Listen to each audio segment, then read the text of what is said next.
धन्यवाद धन्यवाद सभापति महोदय। आज आपने बजट पे बोलने का अवसर प्रदान किया। पक्ष और विपक्ष दोनों ने बजट को लेके काफ़ी चर्चा हुई। देश का जब बजट आता है तो देश का युवा एक आस लगा के बैठता है कि इस बार कुछ अच्छा होगा। देश का गरीब, देश का आदिवासी, देश का एससी ये आस लगा के बैठता है कि कुछ अच्छा होगा। हमारे राजस्थान की बात करें, राजस्थान में डंका बजा रहे थे कि डबल इंजन की सरकार है, सब कुछ हो जाएगा। लेकिन केंद्र का बजट देखा, राज्य का बजट देखा, कुछ नहीं हुआ। और पूरा देश का एसटी, एससी, आदिवासी समुदाय हो, युवा हो, सब ये लग रहा है कि ये डबल इंजन की सरकार की दावा करने वाली इस बार का जो बजट है वो कहीं न कहीं सिर्फ बिहार का, कहीं न कहीं आंध्र प्रदेश का और सरकार बचाने का बजट साबित हुआ है। और कहीं न कहीं ये जुमलेबाज का जो बजट आया है इस बार, देश की जनता देख रही है। मैं उस लोकसभा क्षेत्र से आता हूं, बांसवाड़ा। मैं बांसवाड़ा डूंगरपुर की जनता को धन्यवाद देना चाहता हूं जिन्होंने मुझे चुन के भेजा। वहां पर हमारे प्रधानमंत्री जी ने कहा था कि जिसकी कोई पहचान नहीं है, जिसका कोई नाम नहीं है, जिसका कोई रिकॉर्ड नहीं है, ऐसे व्यक्ति को जिता के क्या करोगे। लेकिन बांसवाड़ा डूंगरपुर की जनता ने ठान लिया था कि लोकतंत्र है, राजतंत्र नहीं। और ये राजतंत्र तय करने का किसी को ठेका नहीं है, लोकतंत्र है। जनता ने ठान लिया था कि इस बार राजकुमार रोज जाएगा। मैं आपके माध्यम से, पूरे सदन के माध्यम से मेरी जनता को धन्यवाद देना चाहूंगा। मोदी जी ने कहा था वहां के बड़े बुजुर्गों को कि घर घर जाके राम राम बोल देना और चुनाव जिताना।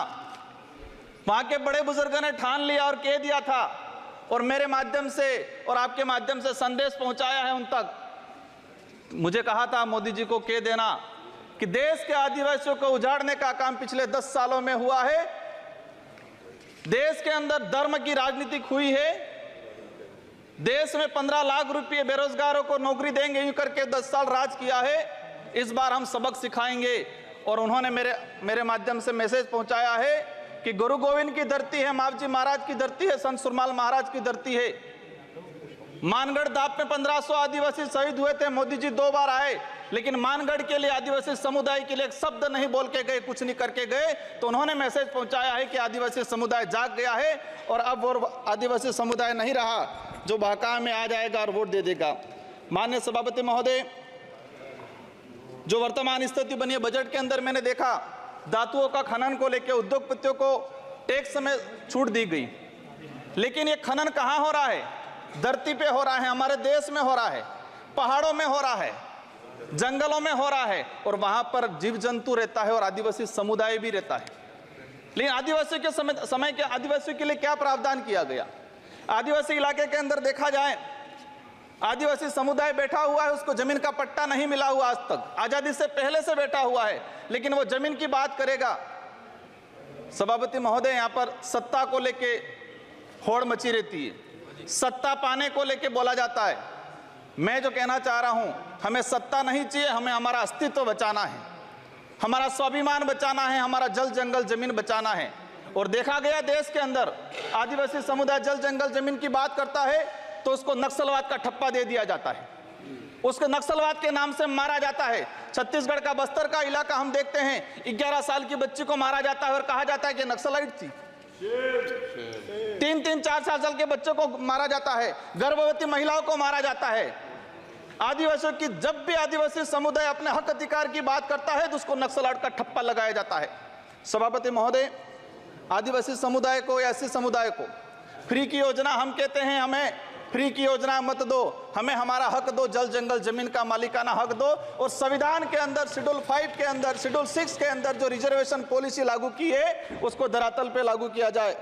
माननीय सभापति महोदय, मैंने देखा है भाजपा अलग अलग राज्यों में अलग अलग चीज कहते हैं, कई जगह कहती है बीफ खाओ, कई जगह मत खाओ। हमारे आदिवासी समुदाय को लेकर एक धर्म कोड की लंबे समय से मांग चल रही है कि आदिवासी समुदाय को अलग से धर्म कोड दिया जाए। आजादी से पहले 1871 से लगा के 1951 तक अलग जनगणना हुई है। आज आदिवासी समुदाय कोई ईसाई धर्म अपना रहा है, कोई हिंदू धर्म अपना रहा है, अलग अलग जगह बटा हुआ है। आदिवासियों की आइडेंटिटी, उनकी पहचान खत्म हो रही है। आदिवासी समुदाय अपनी पहचान बचाने को लिए लड़ रहा है और लंबे समय से कह रहा है कि आदिवासियों की अलग से जनगणना कॉलम होना चाहिए, धर्म कोड होना चाहिए। झारखंड के अंदर 11 नवंबर 2020 को झारखंड विधानसभा में प्रस्ताव पास हुआ अलग से आदिवासी धर्म कॉलम को लेके।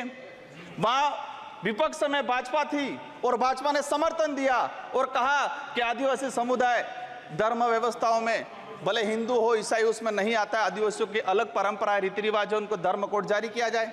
लेकिन राजस्थान में अलग तरीके से माहौल बनाया जाता है। हम कहते हैं हमें किसी धर्म में नहीं रहना है, हमको आदिवासी हैं, आदिवासी रहने दिया जाए। माननीय सभापति महोदय, लंबे समय से देखा गया है, कहते हैं वनवासी, कोई कहता है कुछ और। हम कहते हैं हमारी जो आइडेंटिटी है, हमारा जो देखा गया है कई बार कि जो व्यवस्था बनी है उस व्यवस्था के अंदर हम कई बार कहते हैं हमें कुछ मत दो एजुकेशन को लेकर। नई शिक्षा नीति, मुझे लग रहा है अभी घंटी बजने वाली है, मैं 2 मिनट में मेरा समाप्त करूंगा। नई शिक्षा नीति के तहत यह प्रावधान किया गया है कि 6 साल का बच्चा होगा, इसके बाद उसको पहली क्लास में एडमिशन दिया जाएगा। माननीय सभापति महोदय, मैं कहना चाह रहा हूं निजीकरण को बढ़ावा देने का तरीका है ताकि प्राइवेट संस्थाएं खत्म हो, सरकारी संस्थाएं खत्म हो, प्राइवेटकरण हो, ये कहा गया है। मैं अंत में एक ही चीज कहना चाहूंगा, मेरी लोग माननीय सदस्य प्रधान बरुआ जी,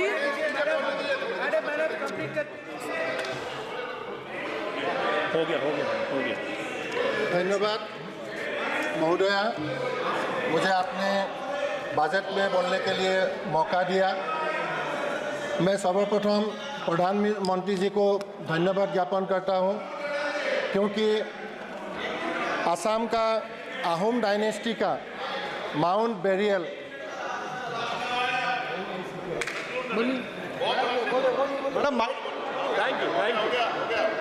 मैडम, मेरे लोकसभा क्षेत्र के अंदर गुजरात और राजस्थान का बॉर्डर है, वहां पर माही और कड़ना बना है।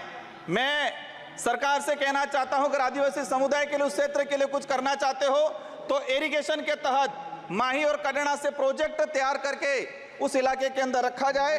अंत में आप सबको धन्यवाद।